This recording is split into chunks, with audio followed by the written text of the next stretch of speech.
സഞ്ജു സാംസന്റെ ഒരു ചർച്ച ചെയ്യേണ്ടതായിട്ടുള്ള ഒരു പ്രെഡിക്കാമെൻ്റാണ് അദ്ദേഹത്തിൻ്റെത്. കാരണം ഇപ്പം 30ാമത്തെ വയസ്സിലേക്ക് കടക്കുകയാണ്, അടുത്ത മാസം 30 വയസ്സാവും. അദ്ദേഹത്തിന് മെത്തേഡ് കൊണ്ടോ അല്ലെങ്കിൽ സ്റ്റൈല് കൊണ്ടോ ഒന്നും ഒരു മോശം കളിക്കാരനല്ല, കളിയിലും ഒരു നല്ല മികവ് പുലർത്തി പോന്നിട്ടുമുണ്ട്. പക്ഷെ ഒരു വളരെ ക്രൈസിസ് ഉള്ള ഒരു കരിയറാണ് സഞ്ജു സാംസൻ്റെത്. സഞ്ജു സാംസൺ ഇനി ഒരു ഭാവി ഉണ്ടെന്ന് തന്നെ നമുക്ക് പറയാൻ പറ്റില്ല, അതൊരവസ്ഥയുള്ളത്. സഞ്ജുവിൻ്റെ കാര്യം എങ്ങനെയാണ്? ഈ ടീമിലും നമ്മളിനി ഇന്ത്യൻ ക്രിക്കറ്റിൻ്റെ ഒരു റീസെൻറ്റ് ഫ്യൂച്ചറിലും എങ്ങനെയാണ് നമുക്ക് വിലയിരുത്താൻ പറ്റുക? സഞ്ജു സാംസണ് ശരിക്കും ജൂണിൽ കുട്ടികൾ തിരിച്ച് സ്കൂളിൽ പോവില്ലേ, അതുപോലെ ഒരു പുതിയ സ്ലേറ്റുമായിട്ട് തുടങ്ങുകയാണ് നല്ലത്. ഈ 30 എന്നുള്ളത് ഇപ്പോൾ വലിയൊരു പ്രായമൊന്നുമല്ല. ഇപ്പൊ മൈക്കിൾ ഹസ്സിയൊക്കെ ഫുൾ കരിയർ ഏകദേശം കളിച്ചത് 30. അനുവദിക്കണ്ടേ? കളിക്കാൻ അനുവദിച്ചാലല്ലേ കാര്യം? അനുവദിക്കണം. അതില് സഞ്ജുവിന് ഒരു വലിയൊരു ഗുണം വരാൻ പോകുന്നത് ഇപ്പൊ എന്താ വെച്ചാല്, രാഹുൽ ദ്രാവിഡ് രാജസ്ഥാൻ റോയൽസിന്റെ കോച്ചായിട്ട് വന്നത്. രാഹുൽ ദ്രാവിഡ് പൊതുവെ പല കളിക്കാരെയും അവരെ മുന്നോട്ട് കൊണ്ടുവരാൻ സഹായിച്ചിട്ടുണ്ട്. അവരുടെ പ്രത്യേകിച്ച് കോൺഫിഡൻസ് കുറച്ച് ഫ്രാജൈലായിട്ടുള്ള കളിക്കാരുടെ ഒക്കെ കൂടെ അല്ലെങ്കിൽ ചെറുപ്പക്കാരുടെ കൂടെ വർക്ക് ചെയ്യാൻ വളരെ നല്ലൊരു കോച്ചായിരുന്നു. മുമ്പും സഞ്ജു രാഹുലിൻ്റെ കൂടെ കളിച്ചിട്ടുണ്ട് രാജസ്ഥാൻ റോയൽസിൽ. അപ്പം അങ്ങനത്തെ ഒരു എന്താ പറയുക, ഒരു കുറച്ചൊരു സിമ്പത്തറ്റിക് ആയിട്ടുള്ളൊരു കോച്ചാണ് ഇപ്പോൾ സഞ്ജുവിന് ആവശ്യം.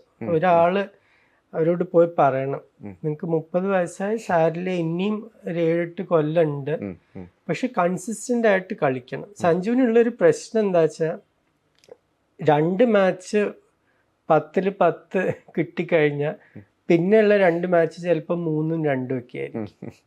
അത് എല്ലാ സ്പോർട്സിലും അതൊരു പ്രശ്നം. അത് സെലക്ഷൻ പ്രൊസീജിയർ ഉണ്ടല്ലോ, അത് കളിക്കാരന്റെ ഒരു കോൺഫിഡൻസിനെ സാരമായിട്ട് ബാധിക്കില്ല. കാരണം കോൺഫിഡൻസ് ഉണ്ടെന്ന് കണ്ടാൽ മാത്രമല്ലേ നമുക്ക് കളിക്കാനും പറ്റുള്ളൂ. അതെ, ഇപ്പൊ ഓസ്ട്രേലിയയിലൊക്കെ അവര് ഒരു കളിക്കാരനെ സെലക്ട് ചെയ്ത് കഴിഞ്ഞാൽ, പൊതുവെ ഇപ്പൊ എല്ലാ സെലക്ഷൻ പാനലും ഒരേപോലെയാണെന്നല്ല.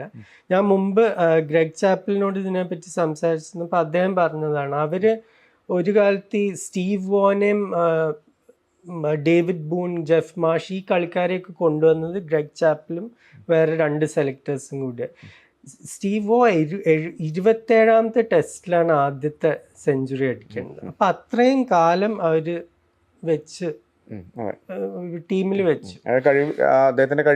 കഴിവില് വിശ്വാസം ഉണ്ടായിരുന്നു. എന്താ വെച്ചാൽ ആ ഓസ്ട്രേലിയൻ മെത്തേഡ് എന്താ വെച്ചാൽ, നിങ്ങൾ ഒരു കളിക്കാരനെ സെലക്ട് ചെയ്യാൻ കാരണം ആ കളിക്കാരന്റെ ടാലന്റിലോ ടെമ്പറമെന്റിലോ നമുക്ക് വിശ്വാസമുണ്ട്.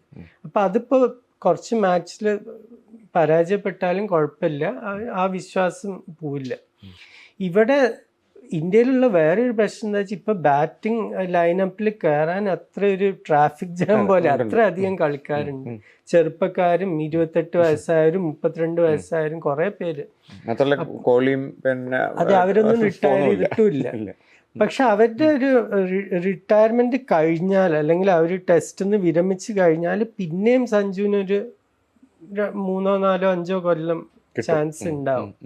അപ്പൊ അങ്ങനെ ഞാൻ പറയുന്നത്, പ്രതീക്ഷ നിലനിർത്തുക, എന്നിട്ട് കൺസിസ്റ്റന്റ് ആയി കളിക്കാൻ നോക്കുക. അതിപ്പോ IPL ആയാലും, ഇപ്പൊ ദുലീപ് ട്രോഫിയിൽ ചാൻസ് കിട്ടിയാലും, അല്ലെങ്കിൽ ഇന്ത്യക്ക് വേണ്ടി ODI ആയാലും, എന്തിലായാലും കൺസിസ്റ്റന്റ് ആവണം. അല്ലെങ്കിൽ ഇന്ത്യ പോലത്തെ ഒരു രാജ്യത്ത് ഇത്രയും കളിക്കാരുള്ളപ്പോൾ ബുദ്ധിമുട്ടാണ്.